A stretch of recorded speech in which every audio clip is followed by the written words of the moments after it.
Hello mga kaunikos and mga kaunikas, welcome back to another tutorial.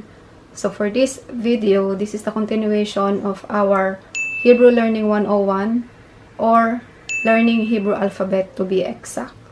So tayo po ay nasa pang 16th letter na ng kanilang alphabet, which is the letter Ain. Okay? So para din po siyang letter Aleph. So ang pagkakaiba lang po nila is yung kung paano isulat. So dati, makikita nyo yung distinction kapag binigkas nyo yung Ain tsaka yung Aleph. Pero sa ngayon po, halos wala na silang pagkakaiba. So, ang mga Yemen lang po ang, I think, yung kaya mag-pronounce ng properly. Ain. Ganun. Yung pagkaka-pronounce. Let's then proceed. Kung makikita nyo po sa ating screens or sa ating whiteboard, lahat po ng example na itatakal natin for this tutorial ay nasa whiteboard na po natin kung mapapansin nyo. And then, yung mga mahabang example po ng mga specific Hebrew words na makikita nyo sa ating screen ay ipa-flash ko na lang po kasi hindi siya kasya sa ating whiteboard. Okay? Let's then start. And uulitin ko po yung pang 16th letter ng kanilang alphabet is yung letter Ain. So, ganito po yung kanyang printed format. And then, ganito naman po yung kanyang cursive format. Or kung paano nyo po siya isusulat ng pakamay. Okay? So, ito naman pong nasa left side natin, kung makikita nyo, yan po yung special vowel system ng exact letter na yan. And ito pong row na to stands as A, this is E, I, O, U. Okay po? Now, yung ating first Hebrew example is the word Uga. Uga. So, uga po is cake in English or cake in Tagalog. So, ang difference lang po ng English and in Tagalog ay yung kanilang spelling or kung paano natin isusulat. So, paano natin isusulat ang word na cake or uga ng pakamay? So, ganito po siya.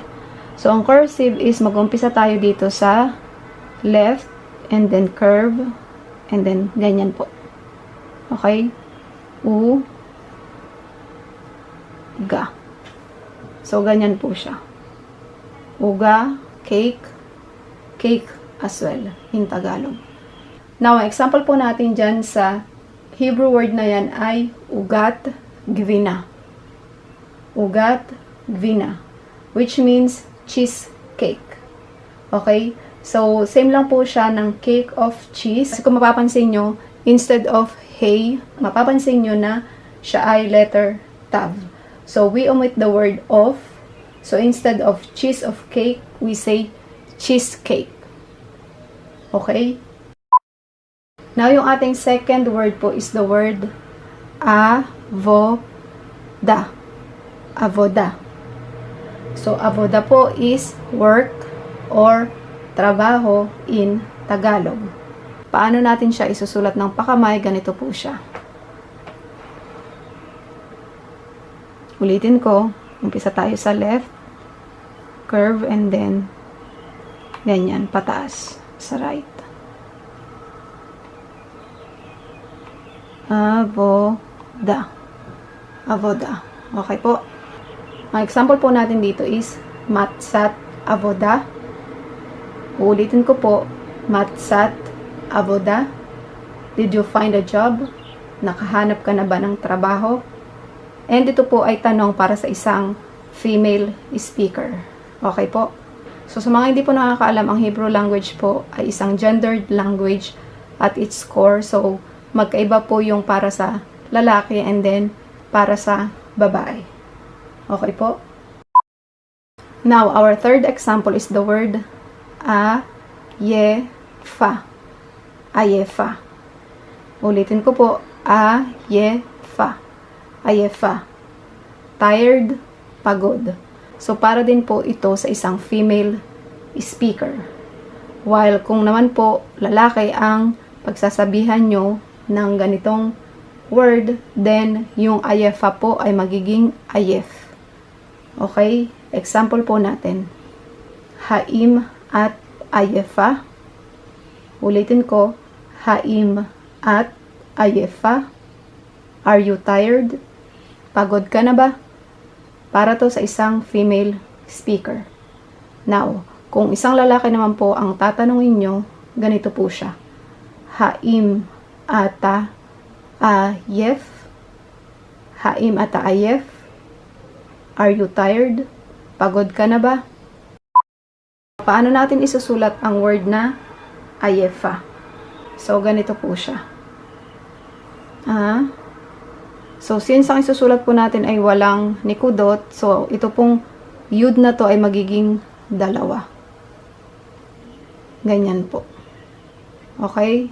Ayefa. Ayefa. Tired, pagod.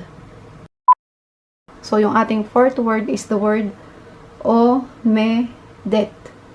Omedet. Okay? Standing, nakatayo. So, paano natin siya isusulat ng pakamay? Ganito po siya.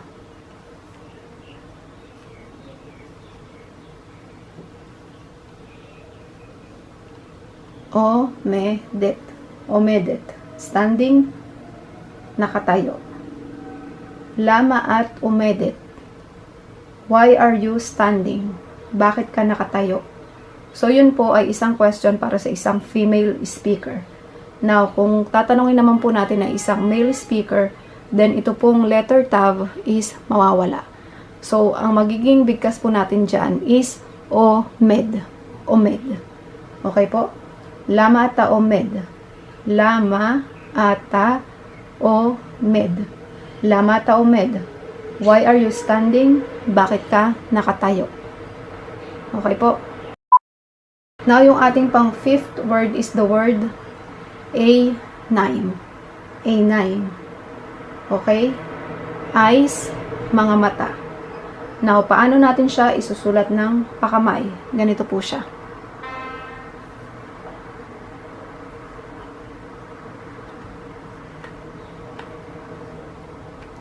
A9. Eyes, mga mata. Yeshlach, A9, yafot. Ulitin ko po. Yeshlach, A9, yafot. You have beautiful eyes. Maganda ang iyong mga mata. So, para po yon sa isang babae. I mean, isa po siyang compliment para sa isang female speaker. Now, kung ang bibigyan po natin ng compliment or ng papuri ay isang male speaker, then ganito po ang ating sasabihin. Yesh lecha, A9, yafot. Ulitin ko po.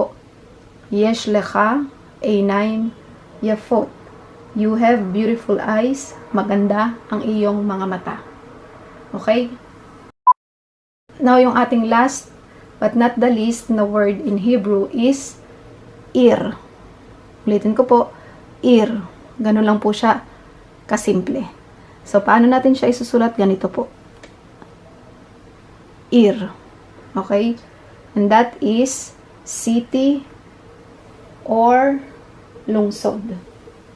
Now, yung ating po example dito sa ir or sa city is makikita nyo sa ating whiteboard kasi lalagyan po natin ng nikodot yung ating example na yan para kahit naman po paano ay magkaroon kayo ng idea kung paano maglagay ng nikodot sa mga specific Hebrew words. Okay po? Ating po example is ito. Manila, ir, gdola. So, statement po siya. Okay? Ulitin ko po. Manila, ir, gdola. Manila, ir, gdola. Manila is a big city. Ang Maynila is isang malaking lungsod. Okay po? Now, lalagyan po natin ito ng mga nikodot and ganito po natin siya gagawin. And mag-umpisa po tayo sa nun. So, this is chirik. And sa baba po ng lamed is meron tayong kamats or yung parang letter T na maliit. Okay? Now, dito sa ain is meron tayong chirik as well. And then, meron po tayo ditong shuruk sa gimel. And then,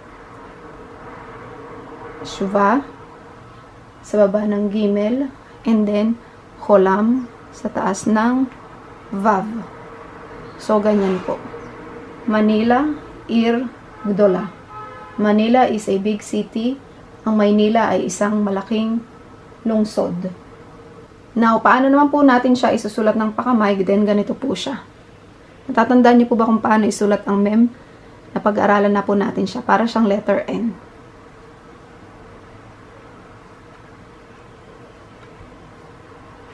Manila, Ir,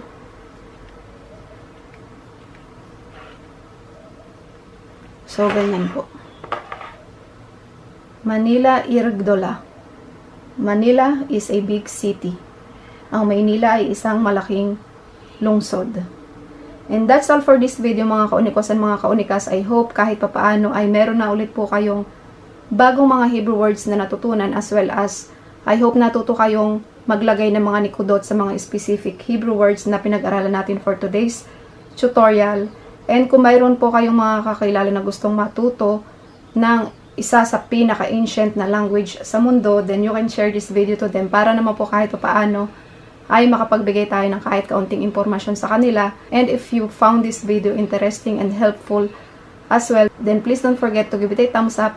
And kung hindi pa po kayo nakaka-like and follow sa aking page, and kung kayo interesado sa Hebrew language, then please don't forget to like and follow it for your daily dose of Hebrew language. And I hope makita ko pa po kayo next time. Have a nice day everyone. Bye-bye!